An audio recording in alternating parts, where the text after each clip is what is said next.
Je t'aime, Éternel, ma force, Éternel, mon rocher, ma forteresse, mon libérateur, mon Dieu, mon rocher où je trouve un abri, mon bouclier, la force qui me sauve, mon rempart. Loué soit l'Éternel.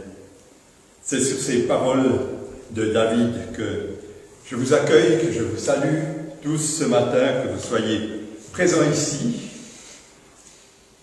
que vous soyez en ligne à Tramelon-Dessous, au Badu, au Ténor, à la Printanière, au Narot, au Lauvière, à Mont-Tramelan, au Peu des Vaches, à l'Auvresse, ou partout ailleurs. Bienvenue à vous tous pour ce moment de culte que nous allons passer ensemble. Même si nous sommes disséminés par-ci par-là, nous avons cette promesse du Seigneur qu'il est au milieu de nous lorsque nous sommes réunis en son nom. C'est une réunion qui n'est pas forcément locale pour tous, mais je crois aussi que même là où nous sommes en communion, distants les uns avec les autres, le Seigneur est présent. Donc nous voulons être en communion les uns avec les autres ce matin, profiter de sa présence. Il est important de nous réunir. Le privilège de pouvoir partager ces moments est énorme, malgré la frustration de la situation. Nous aspirons tous, je l'espère, je le crois, c'est évident, à un retour à nos rassemblements présentiels les uns avec les autres.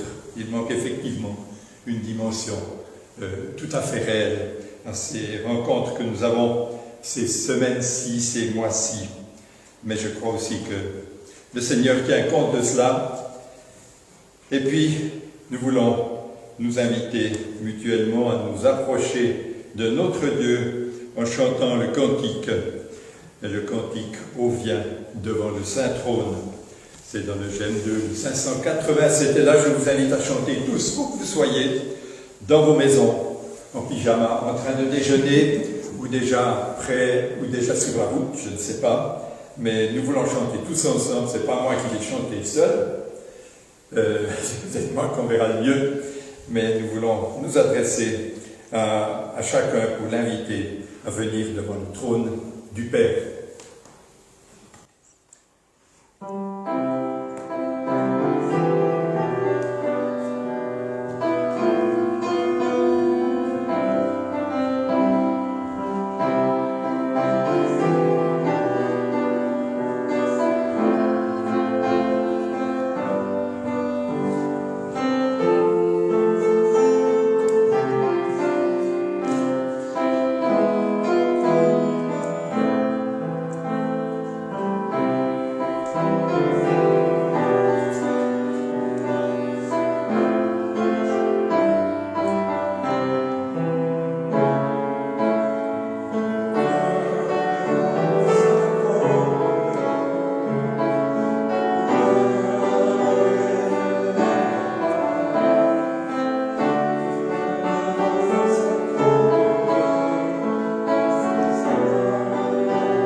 Pour ce qui est des annonces, nous n'aurons pas de rencontre ici à l'oratoire durant cette semaine, mais mardi à 20h, vous êtes tous invités à participer à l'étude biblique en direct qui sera portée par notre frère Marc Cheny, mais ce sera en Meet Jitsi, donc le Zoom, l'équivalent au Zoom, où nous partagerons ensemble par écran interposé le partage, l'étude sur le livre d'Ézéchiel, la suite.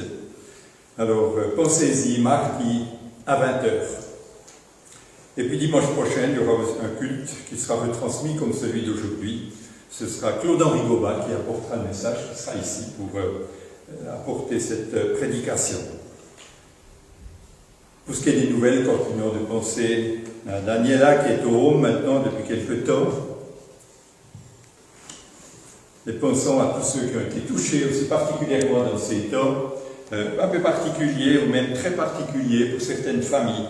Continuons de les porter devant le Seigneur dans la prière. Je vous invite à prier. Oui, notre Dieu, nous te bénissons parce que malgré cette impossibilité de nous rencontrer tous ici à l'oratoire, nous avons cette possibilité d'être ensemble, en communion les uns avec les autres, dans ta présence, Seigneur, pour pouvoir nous approcher de toi, pour pouvoir bénéficier aussi du partage de ta parole. Nous te demandons, Seigneur, que tu ouvres nos cœurs, que tu nous disposes à cette communion les uns et les autres, et que nous puissions aussi, par cette occasion, nous approcher tout à nouveau de toi. Nous te prions, Seigneur, que tu touches nos cœurs. Nous te prions aussi particulièrement pour ceux qui sont dans la détresse, pour ceux qui sont découragés. En cet instant, Seigneur, tiens-toi auprès d'eux. Nous te prions pour Pierre Perrault qui nous apportera le message tout à l'heure, mais aussi le soutenir. Nous te prions dans le nom de Jésus. Amen.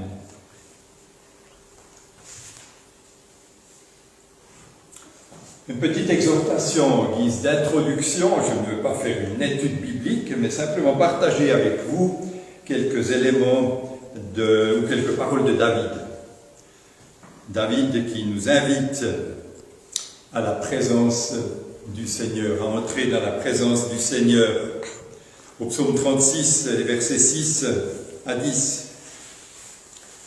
Éternel, ta bonté s'élève jusqu'au ciel, ta fidélité atteint les nuages. Ta justice est aussi haute que les montagnes de Dieu. Tes jugements sont profonds comme le grand océan. Éternel, tu secours les hommes et les bêtes. Combien ta bonté est précieuse. Ô Dieu, à l'ombre de tes ailes, les hommes cherchent un refuge. Ils se rassasient de l'abondance de ta maison. Et tu les fais boire au torrent de tes délices. C'est auprès de Dieu qu'est la source de la vie. C'est auprès de Dieu qu'est la source de la vie. Et c'est par ta lumière que nous voyons la lumière. Par ces paroles, il nous invite justement à nous approcher de Dieu, à entrer dans sa présence pour être en communion avec lui.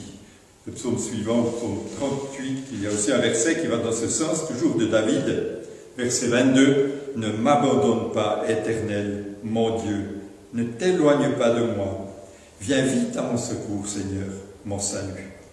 Ne m'abandonne pas. » Nous voyons que David a ce souci d'être et de rester dans la présence du Seigneur. Et son souci ou sa crainte, ce serait de s'éloigner de lui, ou que le Seigneur s'éloigne de lui. Mais je crois qu'il est assez sûr de son Seigneur pour savoir que Dieu ne va pas s'éloigner, mais que lui pourrait s'en éloigner, lui, David.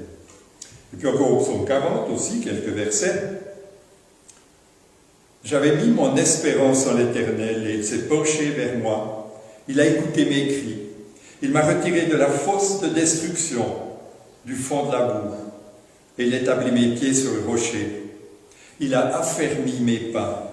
Il a mis dans ma bouche un cantique nouveau, une louange à notre Dieu. Beaucoup l'ont vu. Ils ont eu de la crainte et se sont confiés en l'Éternel. Heureux l'homme qui place sa confiance en l'Éternel et qui ne se tourne pas vers les orgueilleux et les menteurs. Éternel mon Dieu, tu as multiplié tes merveilles et tes plans en notre faveur. Personne n'est comparable à toi.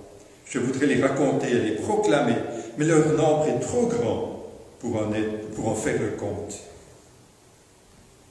Beaucoup l'ont vu, ils ont eu de la crainte et se sont confiés en l'Éternel. Quand nous vivons avec l'Éternel, nous sommes inspirés aussi par une crainte plus grande de l'Éternel, par ses œuvres qui nous impressionnent, ses œuvres qui nous étonnent.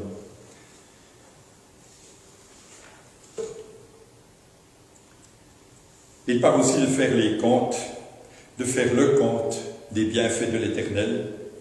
Je voudrais les raconter et les proclamer, dit David dans ce texte, mais leur nombre est trop grand pour en faire le compte.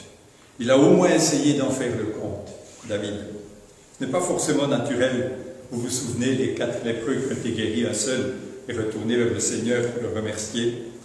Peut-être que nous aussi, parfois, sommes un peu ingrats dans ce style-là, oublier de remercier le Seigneur ou même oublier de faire le compte de ses bienfaits, des bienfaits qu'il nous accorde jour après jour. David a essayé, mais finalement, il a eu un ennui aussi. Il n'a pas pu en faire le compte parce que le nombre des bienfaits de l'Éternel est trop grand. Eh bien, il faut se souvenir des bienfaits que l'Éternel nous accorde, ce qui nous poussera à l'adoration. Si nous comptons les bienfaits de l'Éternel, si nous remarquons combien il est bon pour nous, eh bien nous le connaîtrons mieux. Et nous savons aussi qu'il se laisse trouver, qu'on peut l'approcher. Et encore David, au psaume 105, nous dit « Ayez recours à l'Éternel et à sa force, recherchez constamment sa présence. » Nous ne serons pas déçus si nous recherchons la présence de l'Éternel, parce qu'il se laisse trouver. Ésaïe va dans le même sens quand il dit « Recherchez l'Éternel pendant qu'il se laisse trouver, faites appel à lui tant qu'il est prêt. » Il se laisse trouver. C'est le temps de la grâce, et d'après la parole de Dieu, une fois, ce sera trop tard pour le trouver.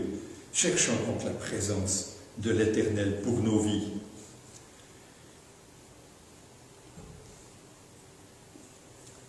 Donc c'est la conclusion de David et l'invitation qu'il nous adresse. Ayez recours à l'Éternel et à sa force. Si nous avons des problèmes qui se présentent devant nous pour la semaine qui vient, recherchez constamment sa présence. Jésus le confirme aussi, il disait dans l'Apocalypse, « Je me tiens à la porte et je frappe. Si quelqu'un entend ma voix et ouvre la porte, j'entrerai chez lui. Je souperai avec lui et lui avec moi. » Une magnifique promesse qui nous remplit d'espérance. C'est un refuge précieux dans une situation qui peut être la nôtre, et peut-être de manière un peu générale maintenant, dans ces périodes, nous avons besoin de ce refuge précieux, de ces promesses qui tiennent. En guise de réponse à cette invitation, je vous invite à chanter encore 3 chants qui nous parlent de la présence de Dieu, qui nous exhortent à rechercher cette présence de Dieu. Il s'agit du J'aime 422, J'aime ta présence, Jésus. Chantons ce chant.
chanter avec nous. Je me sens un peu seul à chanter, puisque même mes amis qui sont ici dans la salle n'ont pas le droit de chanter, hein, apparemment. C'est ça les règles. Donc chantons encore le 640 dans le J'aime l'Éternel 2, ô Jésus, mon Sauveur.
Voilà, donc nous avons un invité ce matin qui nous a apporté le message.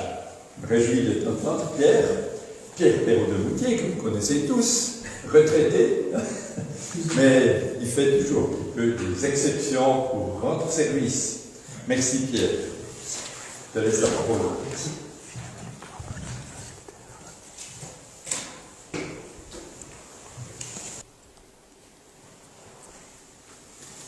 Eh bien, je suis très heureux de revenir à Trablant, malgré les conditions particulières qui nous sont proposées par l'OFSP.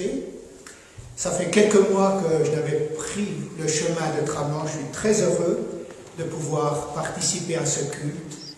Quelques personnes parmi nous, quelques personnes bien installées dans son salon. Heureusement que je ne vous vois pas. Et que nous pourrons quand même méditer la parole ce matin ensemble. Alors je vais, pour ce premier dimanche de l'Avent, choisir quelques textes dans la deuxième et la première épître de Timothée, et puis il y aura le PowerPoint pour que vous puissiez suivre aussi les quelques points que j'ai soulignés ce matin, parce que j'ai pas mal de textes bibliques à vous proposer. Alors, je vous propose quelques courtes lectures. 2 Timothée 2,8, qui sera le fil conducteur de notre méditation ce matin. Souviens-toi de Jésus-Christ, ressuscité d'entre les morts, descendant de David, conformément à l'évangile que j'annonce. 1 Timothée 1,15, c'est une parole certaine et digne d'être plus pleinement accueillie. Jésus-Christ est venu dans le monde pour sauver les pécheurs. 1 Timothée 2, 4 à 6, en effet, il y a un seul Dieu et de même aussi un seul médiateur entre Dieu et les hommes, un homme, Jésus-Christ. Il a offert sa vie en rançon pour tous. 1 Timothée 3, 16, voilà ce que nous reconnaissons. Il est grand le secret du plan de Dieu, le Christ qui fait l'objet de notre foi. Il s'est révélé comme un être humain et déclaré juste par le Saint-Esprit. Il a été vu par les anges. Il a été proclamé parmi les non-juifs. On a cru en lui dans le monde entier. Il a été élevé dans la gloire.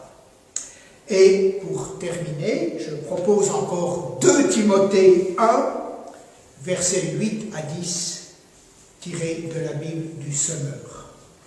2 Timothée 1, versets 8 à 10. C'est lui qui nous a sauvés et nous a appelés à mener une vie sainte. Et s'il l'a fait, ce n'est pas à cause de ce que nous avons fait, mais bien parce qu'il en avait librement décidé, ainsi à cause de sa grâce. Cette grâce, il nous l'a donnée de toute éternité en Jésus-Christ. Et maintenant, elle a été révélée par la venue de notre Sauveur Jésus-Christ. Il a brisé la puissance de la mort et, par l'Évangile, a fait resplendir la lumière de la vie et de l'immortalité. Jusque-là, les quelques textes qui feront l'objet de notre méditation. Et plus particulièrement donc, j'aimerais m'arrêter ce matin sur cette parole de l'apôtre Paul à Timothée. Souviens-toi de Jésus-Christ. Tout d'abord, nous notons l'importance dans ce court verset, que j'ai d'ailleurs un peu raccourci, du verbe souvenir. Souviens-toi de Jésus-Christ, ressuscité d'entre les morts, descendant de David, conformément à l'évangile que j'annonce. L'apôtre Paul écrit à Timothée, pasteur de l'église d'Éphèse. Rappelons simplement que 2 Timothée, c'est la dernière lettre de Paul. C'est son testament spirituel. Dans quelques jours, dans quelques semaines, l'apôtre Paul sera mis à mort. Et il adresse un ultime message à Timothée, ce fils spirituel qu'il a suivi une bonne partie de son ministère. Paul lui a confié des missions et il lui dit simplement cette parole, souviens-toi de Jésus-Christ. Souviens-toi, nous le retrouvons tout au long de l'Écriture, ce souvenir. Le peuple de Dieu, l'Église, est appelé à se souvenir. Déjà dans le Deutéronome, Dieu demandait à son peuple, par la bouche de Moïse, constamment, souviens-toi de ton Dieu. Plus tard, l'Ecclésiaste dira ces paroles que nous avons souvent entendues, peut-être notamment dans l'instruction biblique, pour les jeunes, souviens-toi de ton Créateur au jour de ta jeunesse. Il vaut mieux se souvenir déjà de son Créateur, de son Dieu, au temps de la jeunesse. Mais aussi, à plusieurs reprises, les psalmistes nous invitent à nous souvenir de Dieu, et particulièrement de nous souvenir des prodiges et des miracles de Dieu. Tout au long de l'histoire d'Israël, tout au long de son pèlerinage terrestre, Dieu a multiplié les faveurs, les bontés, ses grâces, ses miracles et ses prodiges pour son peuple. Et puis, bien entendu, notre Seigneur Jésus-Christ, en ouvrant ce magnifique repas, peu avant de partir à la croix de Golgotha, en passant le pain et le vin, dira à ses disciples, et nous le témoignons quand c'est possible, « Faites ceci en mémoire de moi ». Oui, c'est que notre mémoire a quelquefois des petits problèmes. On ne se souvient pas toujours de certains moments particuliers. Et pourtant, nous sommes invités à nous souvenir de Dieu, de notre Créateur, de sa bonté, de ses miracles. Mais ce qui est étonnant, c'est que Paul adresse cette parole à un pasteur. Non mais franchement, dire à un pasteur, souviens-toi de Jésus-Christ. Mais évidemment, tous les jours, vous pensez à Jésus-Christ. Tous les matins, quand vous vous levez, vous pensez à Jésus-Christ. Avant de vous endormir, vous pensez à Jésus-Christ. Quand vous êtes à la micro, vous pensez à Jésus-Christ. Quand vous êtes dans la forêt, vous pensez à Jésus-Christ. À tout moment, en tout temps, on pense à notre Seigneur Jésus-Christ. Oui, soyons modestes. On chante, des chants, on en a entendu sur Jésus. Et bien sûr, pendant le culte, tout est centré sur Jésus. Jésus soit le centre, chantons-nous. Jésus est là. Jésus est au cœur de ma vie. Christ est ma vie. Nous entendons ces paroles de Paul. Et n'est-ce pas, cela change tout. Alors, nous voulons réfléchir ce matin. Mais souviens-toi de Jésus-Christ. Mais quel Jésus? Que nous dit l'Écriture? Alors nous allons repasser devant nous plusieurs textes ce matin. Premièrement, souviens-toi de Jésus-Christ venu dans le monde. C'est une parole certaine et digne d'être pleinement accueillie par tous. Nous dit Paul dans 2 Timothée, Jésus-Christ est venu dans le monde. Plusieurs textes de Timothée et de Jean nous disent aussi Jésus-Christ s'est révélé comme un être humain. Alors nous avions ces traductions de Jean 1,14, la parole a été faite chair. Nous sommes des êtres de chair et de sang, et le Christ a pris notre condition. Alors on peut traduire, il est devenu un être humain.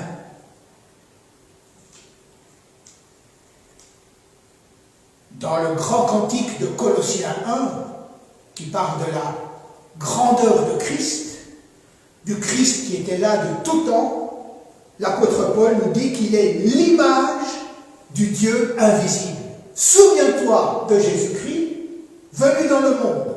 Souviens-toi de Jésus-Christ comme un être humain.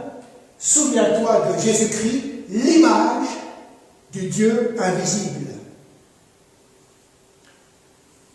Philippe, à un moment donné, c'est écrit dans l'évangile de Jean, se tourne vers Jésus, presque à la fin de son ministère d'ailleurs, et il a cette parole, montre-nous le Père, et tout ira. Alors Jésus se tourne vers Philippe et dit cette parole, celui qui me voit, voit celui qui m'a envoyé. Souviens-toi de Jésus-Christ, celui qui me voit, voit celui qui m'a envoyé. Dans la magnifique ouverture d'Hébreux 1, versets 1 à 3, nous lisons « Le Fils reflète la splendeur de la gloire divine. Il est la représentation exacte de ce que Dieu est. » Donc, souviens-toi de Jésus-Christ. Un autre texte, un des plus beaux textes de la parole de Dieu, nous le trouvons dans 2 Corinthiens 8, 9. Je vous invite à écouter ce magnifique texte. Nous sommes invités ce matin à nous souvenir de Jésus-Christ, de repenser à lui. Voici ce texte, je le cite. Vous connaissez la grâce de notre Seigneur Jésus-Christ, lui qui était riche, il s'est fait pauvre à cause de vous, pour que vous, par sa pauvreté, vous deveniez riches. Souvenons-nous, en ce premier dimanche de l'Avent, que Jésus-Christ a connu autre chose.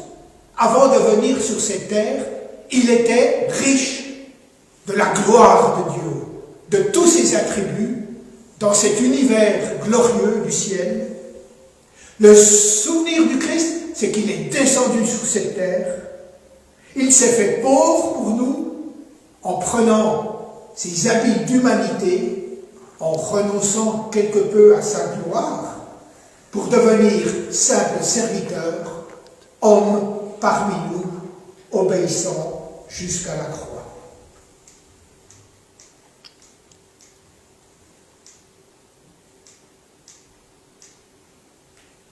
Très intéressant aussi, quand nous voulons réfléchir à ces paroles, souviens-toi de Jésus-Christ, il est intéressant de relire 1 Pierre 1, 10 à 12. Je vous l'explique.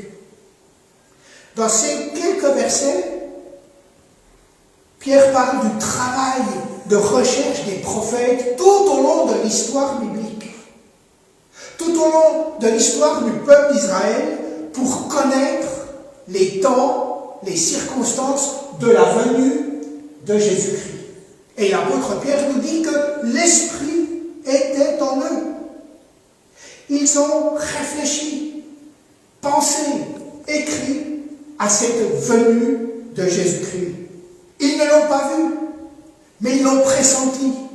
Et il nous laisse des versets clés que nous connaissons bien, comme par exemple le lieu de sa naissance, mais aussi chez Ésaïe, ses différents noms, la Vierge qui deviendra enceinte.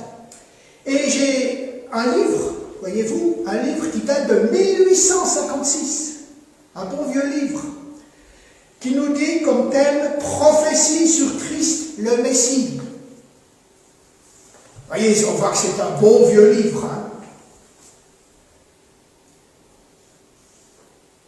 Eh bien, mes amis, il y a plus de 100 affirmations, 100 textes qui pointent vers la venue de Jésus-Christ, qui nous parlent du lieu de sa naissance, de ses souffrances, de ses miracles, de ce berger, de ce serviteur qui allait venir sur cette terre. L'Esprit Saint les a inspirés pour préparer la venue de notre Seigneur Jésus-Christ. Et c'est à vous que ce salut, cette bonne nouvelle, vous a été communiquée par l'entremise des prédicateurs. Il y a 2000 ans, notre Seigneur Jésus-Christ est venu sur cette terre. Oui, des prophéties qui convergent vers Jésus. Plus de 100 textes de l'Ancien Testament qui nous conduisent à nous dire « Le temps est arrivé, souviens-toi de Jésus-Christ, le fils de David, c'est à vous que ce salut, cette bonne nouvelle vous a été annoncée. » Souviens-toi de Jésus-Christ. 4 vérités nous sont soulignées dans Timothée. Nous l'avons lu il y a quelques instants. Ce matin, nous nous rappelons, premièrement, de nous souvenir de Jésus-Christ, le médiateur. Moïse a été un médiateur terrestre entre Dieu et le peuple. Il est monté sur la montagne, il a reçu la loi. Il redescendait pour communiquer les paroles de Dieu. Mais par excellence, le Christ est ce médiateur entre Dieu et les hommes.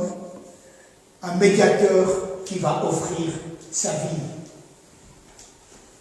Il est le sauveur, nous dit aussi 1 Timothée. Non seulement le médiateur, mais le sauveur. Jésus-Christ est venu dans le monde, dans sa mission, pour sauver les pécheurs. C'est lui qui nous a sauvés. Troisièmement, souviens-toi de Jésus-Christ, celui qui s'est manifesté, ou littéralement son apparition. Il a brisé la puissance de la mort, il a fait resplendir la lumière de la vie et de l'immortalité. Et puis bien sûr, particulièrement comme nous l'avons lu, souviens-toi ce matin, en ce dimanche, jour du Seigneur, du Christ ressuscité. Certes, il a offert sa vie en sacrifice, mais il est le ressuscité. Souviens-toi de Jésus-Christ, notre Sauveur. Elle s'est manifestée, nous dit Paul, la grâce de Dieu, la bienheureuse espérance et la manifestation de la gloire de notre Dieu.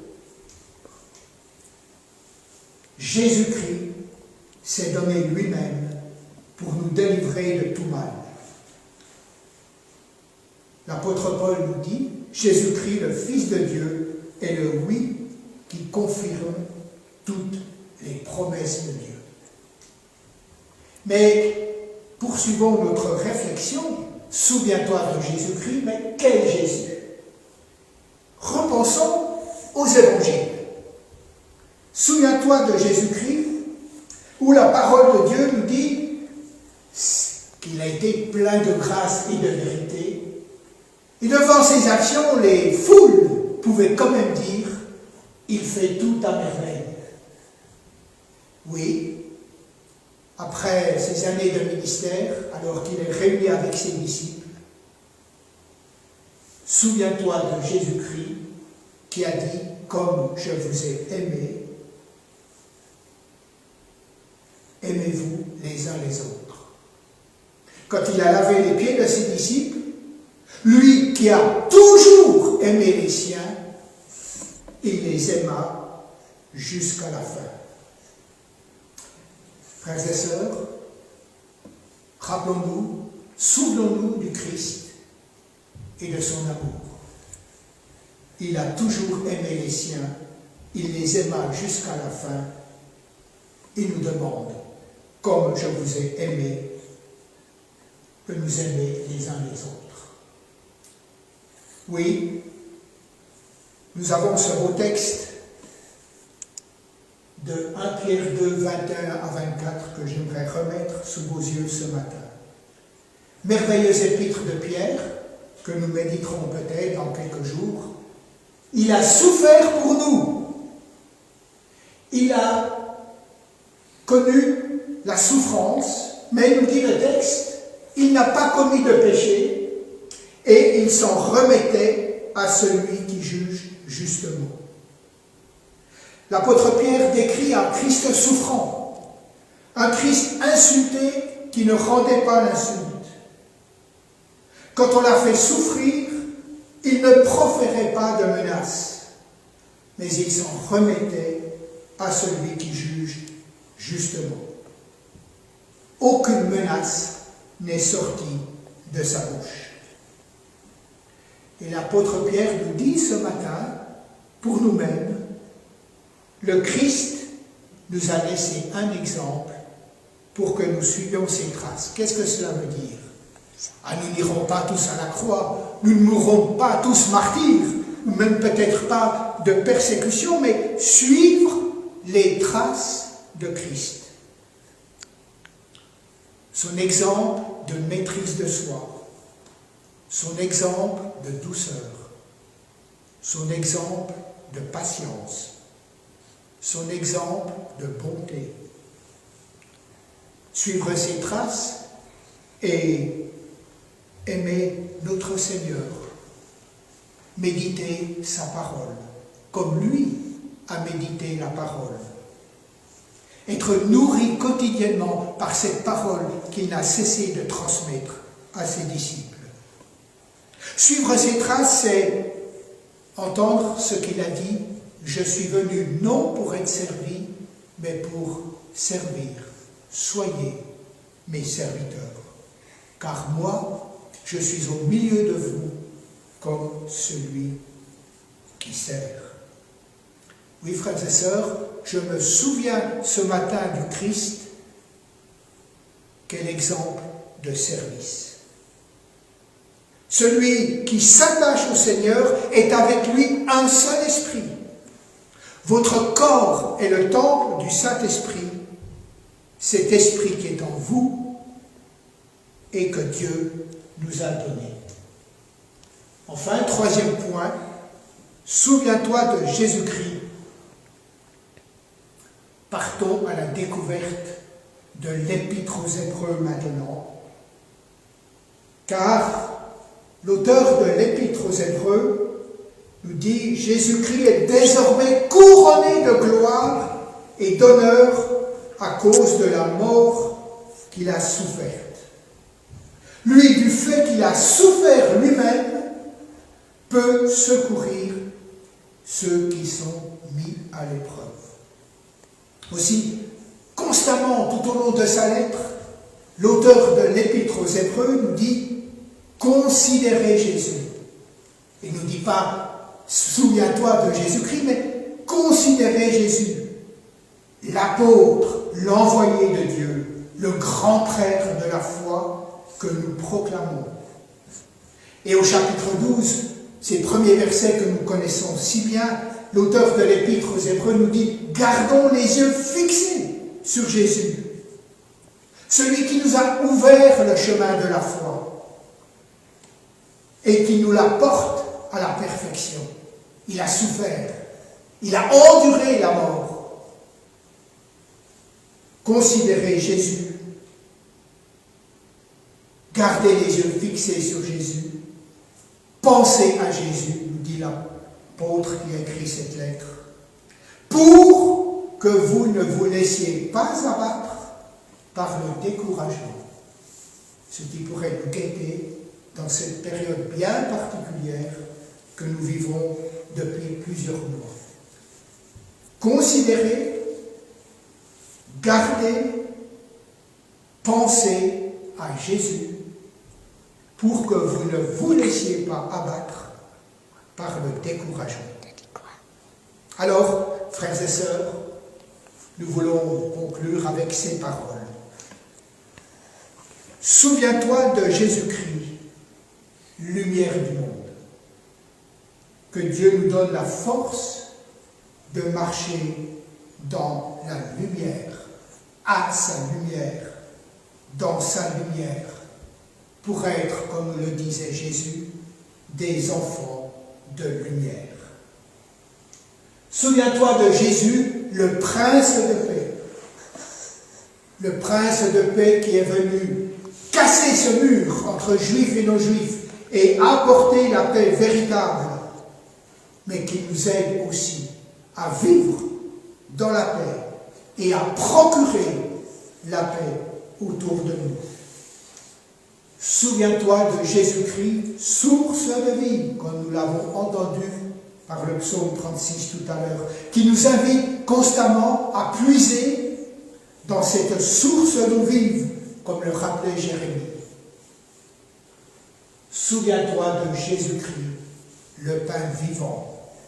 Dans Jean 6, bien sûr, il est question de cette manne que Dieu accordait à son peuple, mais Jésus-Christ dit, je suis le pain vivant, le pain véritable, prenez, mangez, c'est-à-dire soyez en communion avec ce pain vivant. Mais Jésus, nous voulons nous en souvenir ce matin particulièrement, il est la résurrection et la vie. C'est lui qui anime notre vie. C'est lui qui ranime notre vie. C'est lui qui nous relève. Et enfin, souviens-toi de Jésus-Christ, notre espérance. Le Christ, espoir des nations, comme nous le chantons. Espoir de notre vie, espoir de ma vie, toujours en ce moment particulier. Mais aussi, enfin, souviens-toi de Jésus-Christ, notre Maître, le Seigneur. Et je cite un cantique des ailes de la foi, que nous connaissons, je pense encore. Tant qu'il vit, tant qu'il règne, mon tout-puissant ami, il n'est rien que mon cœur craigne. Je me sens à l'abri. Si ma route est glissante et mon pas incertain, je m'appuie à sa main puissante et poursuis mon chemin. Il a offert sa vie, tu m'as donné la vie, tu es venu jusqu'à nous, je viens jusqu'à toi, puisque tu m'as ouvert le chemin. Entends mon cœur, chantons-nous. Alors, merci de m'accueillir, de me parler. Toi qui m'as ouvert le chemin, de m'exaucer, de m'éclairer, de me consoler, de me purifier, de me guider dans la semaine qui s'ouvre devant nous. Oui, souvenons-nous de Jésus-Christ, lui qui s'est révélé comme un saint être humain, lui qui n'avait commis aucun péché et qui a porté notre péché en son corps sur le bois de Golgotha. Lui le ressuscité, le vivant, celui qui revient bientôt. Souviens-toi de Jésus-Christ, il est le même hier, aujourd'hui et demain. Il nous l'a promis, je suis avec vous tous les jours jusqu'à la fin du monde. Ah oui alors, Jésus soit le centre de ma vie. Amen.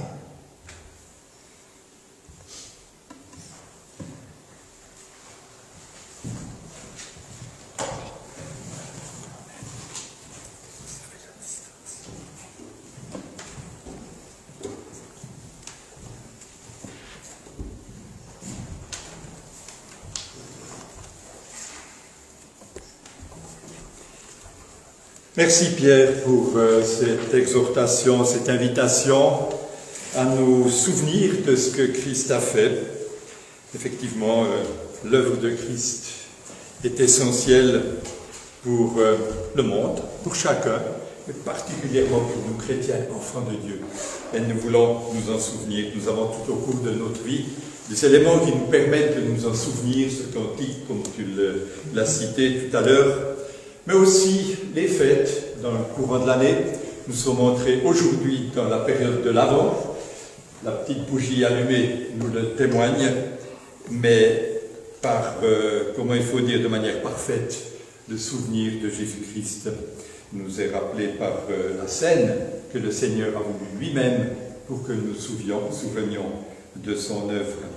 Cette scène qui nous rappelle l'amour de Dieu, manifesté par le don de Jésus, son Fils unique, celui qu'il aime, son Fils, et qu'il a donné.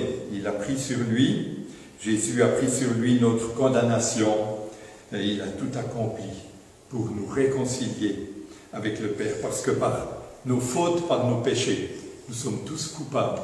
La seule voie pour être réconcilié avec Dieu, c'est d'accepter le sacrifice de Jésus, sur la croix pour nous. En effet, Dieu a tant aimé le monde qu'il a donné son Fils unique afin que quiconque croit en lui ne périsse pas, mais qu'il ait la vie éternelle. Je vais lire les paroles d'un cantique que nous connaissons bien, pendant qu'en sourdine nous entendons le piano. Quel sauveur merveilleux je possède, il s'est sacrifié pour moi, et sa vie innocente, il la cède pour mourir sur l'infâme croix. Attaché à la croix pour moi, attaché à la croix pour moi, il a pris mon péché, il m'a délivré. Il renonce à la gloire céleste pour le plan rédempteur de Dieu. L'apparence est la plus modeste. Oh, quel prix pour me rendre heureux. Maltraité, innocent, pour ma vie, pour mes iniquités brisées, et chargé de mes maladies, il mourut pour guérir, sauver. Le salut accompli pour ses frères, mon sauveur se rendit au ciel, il revient. Ô profond mystère, mon bonheur sera éternel. Quel sauveur merveilleux je possède. Il s'est sacrifié pour moi et sa vie innocente, il cède pour mourir sur l'infâme bois. Attaché à la croix pour moi, attaché à la croix pour moi, il a pris mon péché, il m'a délivré. Attaché à la croix pour moi.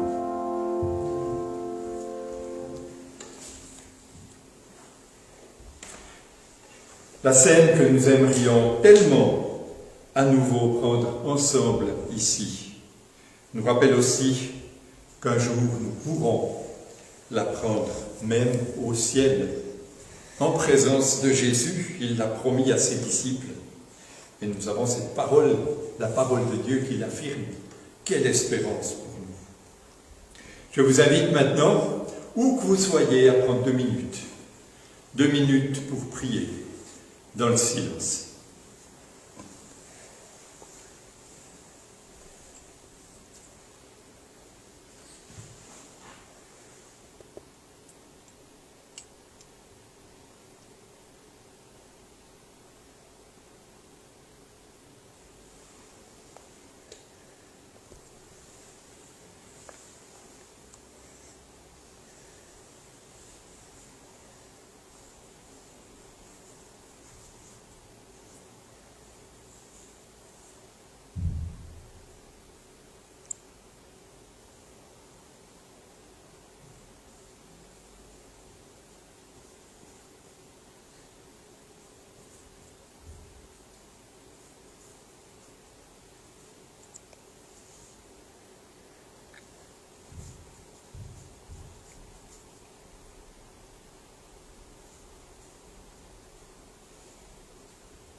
Oui, notre Dieu, comment te remercier pour le sacrifice que tu as accompli pour nous, le don de Jésus, ton Fils bien-aimé. Notre Dieu, nous avons désobéi, nous sommes éloignés de toi, nous avons péché. Tout le monde est coupable, car le salaire du péché, c'est la mort. Mais le don gratuit pour chacun de nous, c'est Jésus-Christ, le salut en lui, et nous t'en bénissons. Te prions, Seigneur, que nous puissions en conséquence t'aimer toujours plus, en comprenant l'acte que tu as accompli pour nous. Et que nous puissions aussi, Seigneur, rechercher ta présence, rechercher à t'obéir et nous souvenir, tout comme nous l'avons entendu, du sacrifice, de l'œuvre de Jésus. Nous souvenir aussi de tous les bienfaits que tu as accomplis pour chacun de nous. Aide-nous à compter les bienfaits de Dieu. Seigneur, devant cette semaine qui s'ouvre devant nous, nous te prions, Seigneur, de nous accompagner les uns et les autres, là où nous serons, quoi que nous fassions. Nous pouvons être sûrs que tu es là si nous recherchons ta présence. Et nous t'en bénissons. Dans le nom de Jésus. Amen. Je vous invite à chanter encore un chant. À toi, Seigneur, je m'abandonne. Le 85 dans le J'aime l'Éternel.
Nous voilà au terme de notre rencontre.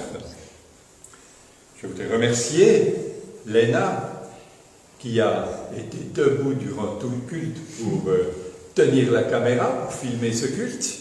Merci Léna. Super, avec Roby, son papa, qui est à ses côtés. Merci Nicole pour la technique. Merci Muriel pour la musique. Et encore merci à Pierre pour le message qu'il nous a apporté. Une parole pour nous encourager. Réjouissez-vous toujours dans le Seigneur, je le répète, réjouissez-vous. Que votre douceur soit connue de tous les hommes. Le Seigneur est proche.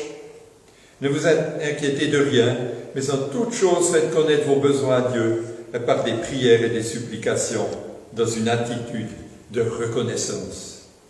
Et la paix de Dieu, qui surpasse tout ce qu'on peut comprendre, gardera vos cœurs et vos pensées en Jésus-Christ. Bonne journée, bon dimanche à chacun et bonne semaine, que le Seigneur vous accompagne. Merci.